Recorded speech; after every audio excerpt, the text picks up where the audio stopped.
नमस्कार दोस्तों, स्वागत है आपका हमारे इस यूट्यूब चैनल में, जिसमें हम आपके साथ मैथ की शॉर्ट ट्रिक्स शेयर कर रहे हैं। मैथ की कैलकुलेशन इस तरीके से बता रहे हैं कि आप आसानी से मैथ की कैलकुलेशन कर सकें। अपने दैनिक जीवन में आप जो भी काम करते हैं या अपने डेली रूटीन में बाजार जाते हैं, खरीदारी करते हैं, कुछ भी करते हैं, तो उसके लिए आपको कैलकुलेशन करनी पड़ती है, पैसे का हिसाब करना पड़ता है। तो हम आपको ऐसी ही कैलकुलेशन बताते हैं जिससे कि आप आसानी से कैलकुलेशन कर सकें, आसानी से हिसाब कर सकें। जैसे कि हमने पिछली बार शेयर किया था कि ऐसी संख्याओं का हमें मल्टीप्लिकेशन करना है, 4 का डिफरेंस हो, 4 का डिफरेंस हो और वो संख्या 2 डिजिट की हो। जैसे 11 गुना 15 किया था हमने, 12 गुना 16 किया था। उसी तरीके से हम आज उन संख्याओं का मल्टीप्लिकेशन करेंगे, गुणा करेंगे, जो 2 डिजिट की हो और उनके बीच 2 का डिफरेंस हो। तो पहले हम देख लेंगे कि ऐसी संख्याएं कौन सी हैं, फिर हम उनका मल्टीप्लिकेशन कैसे करेंगे वो हम देखेंगे, और उसके बाद हम देखेंगे कि उनको किस किस तरीके से कर सकते हैं। हमारे पास 2 तरीके भी हो सकते हैं, 3 तरीके भी हो सकते हैं। तो मैं आपको जो भी मुझे तरीके आते हैं, 2 तरीके आते हैं, 3 तरीके आते हैं, उन सभी तरीकों से बताऊंगा ताकि आप उसे अच्छे से समझ सकें, अच्छे से कैलकुलेट कर सकें। तो पहले हम संख्याएं लिख लेते हैं। जैसा कि मैंने आपको बताया कि संख्या में जो डिफरेंस है वो 2 का होना चाहिए और संख्या 2 डिजिट की होनी चाहिए। तो जैसे पहले हम संख्या ले लेते हैं, मान लीजिए 11 गुणा 13। दोनों में डिफरेंस कितने का है? 2 का, यानी कि प्लस करें तो 13 आएगा। इसमें से हम अगर माइनस करें तो 11 है। तो क्या हो गया? ये 2 का डिफरेंस, यानी कि 11 गुना 13। तो उसी तरीके से हम बात करें, मान लीजिए ऐसी संख्या है 12 गुना 14। ठीक है, तो इसमें जब हम प्लस करेंगे 2 तो 14 आएगा। 14 में जब हम माइनस करेंगे 2 तो 12 आएगा। तो ऐसी संख्याओं का हमें स्क्वायर कर मल्टीप्लिकेशन करना, सॉरी दोस्तों, मल्टीप्लिकेशन। तो कैसे करना है, एक एक संख्या हम देखें।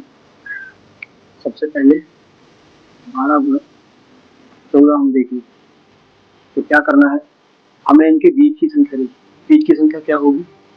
13। इसे कैसे मानेंगे कि बीच की संख्या है? इसमें +1 करेंगे तो 13 आएगा, इसमें -1 करेंगे तो 13 आएगा। तो इसका मतलब ये क्या है? बीच की संख्या है। ठीक है, बीच की संख्या 13 आ गई। इस 13 का हम क्या करेंगे? स्क्वायर करेंगे। स्क्वायर मीन्स वर्ग करेंगे। वर्ग मतलब 13 गुना 13 करेंगे।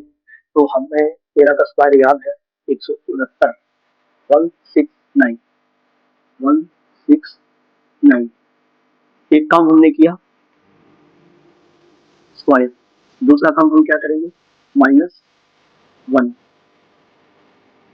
क्योंकि +1 कर रहे हैं या -1 कर रहे हैं तो क्या आ रहा है? 13। तो उसी तरीके से हम -1 जब हम करेंगे तो आएगा 168, यानी कि 168। यानी 12 गुना 14 को जब आप मल्टीप्लाई करोगे 168 आएगा। इसको हम दूसरे तरीके से कैसे कर सकते हैं, तो दूसरा तरीका भी हम देखिए।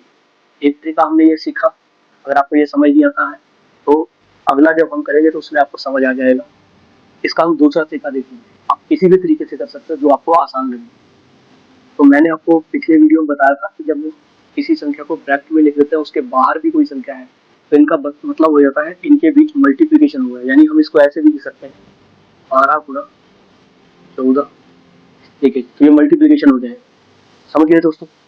तो अब हम इनको दूसरे तरीके से जो बताना जा रहा हूँ उसे हम देखेंगे। तो हम 14 को 12 प्लस 2 भी लिख सकते हैं। पहले छोटी क्लासेस में आपने किया होगा कि ब्रैकेट में जो होता है, तो अगर बीच में प्लस का निशान है, माइनस का निशान है, तो हम इस संख्या का दोनों संख्याओं से मल्टीप्लिकेशन करते हैं। तो उसी तरीके से हमें करना है कि 12 का स्क्वायर हमें याद है 144। प्लस का निशान है तो हम प्लस का निशान लगाएंगे। 12 गुना 24।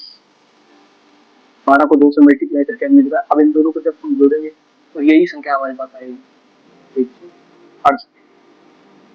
ये हमने एक संख्या की है, उम्मीद आपको समझ में आ गया होगा। तो दूसरी और भी संख्याओं का हम करेंगे तो आपको जल्दी समझ में आ जाएगा। पहले मैं एक तरीका बताऊंगा, फिर दूसरा तरीका। अब कैसे करना है, हम दूसरी संख्या लेते हैं। मान लीजिए हम ऐसी संख्या लेते हैं 19 गुणा 21, यानी कि 19 मल्टीप्लाई बाय 21। तो बीच की संख्या क्या है दोस्तों? 20। 20 कैसे है? इसमें +1 करेंगे या फिर इसमें से सॉरी -1 करेंगे। +1 किया तो 20 आया, इसमें से -1 किया तो 20 आया, यानी कि बड़ी संख्या में से माइनस करेंगे, छोटी संख्या में प्लस करेंगे, तो क्या आ जाएगा, सेम संख्या आनी चाहिए।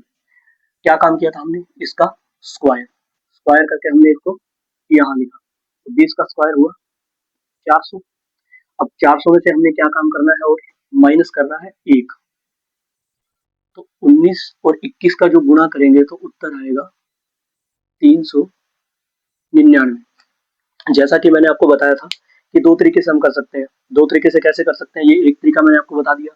दूसरा, हम इसको तोड़ के कर सकते हैं, जैसे 21 को हम 19 प्लस 2 लिख सकते हैं, 21 ही होगा, इसे ब्रैकेट में क्लोज कर देंगे। फिर इसका 21 का मल्टीप्लीकेशन किससे कर रहा था, 19 से, 21 को हमने यहाँ लिख लिया, ब्रैकेट के बाहर हम 19 लिखेंगे, तो इस 19 को हम पहले 19 से मल्टीप्लाई करेंगे, फिर 2 से मल्टीप्लाई करेंगे।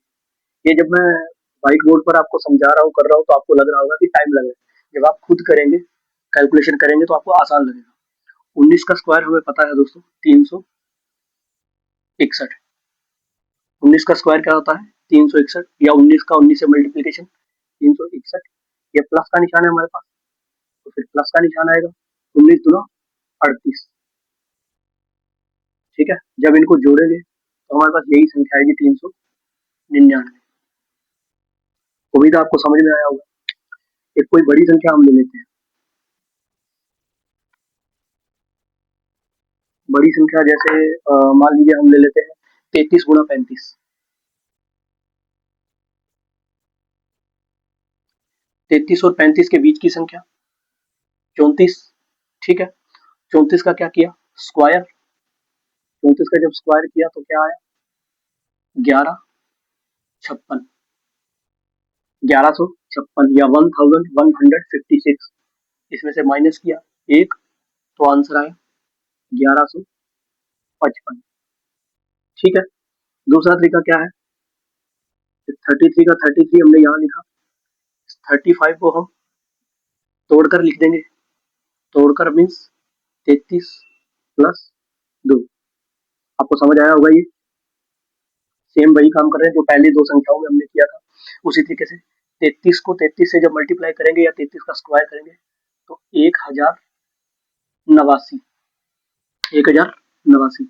अब 33 का गुणा करेंगे 2 में, 66, 66 आया, बीच में प्लस का निशान है, तो प्लस का निशान। अब इन दोनों को जब हम जोड़ेंगे तो 1155 हमारा आंसर आएगा, ठीक है। थैंक यू वेरी मच दोस्तों, उम्मीद है आपको ये वीडियो पसंद आया होगा। यदि वीडियो आपको पसंद आया तो इसे लाइक करें, शेयर करें और हमारे चैनल को सब्सक्राइब करें। Thank you so much.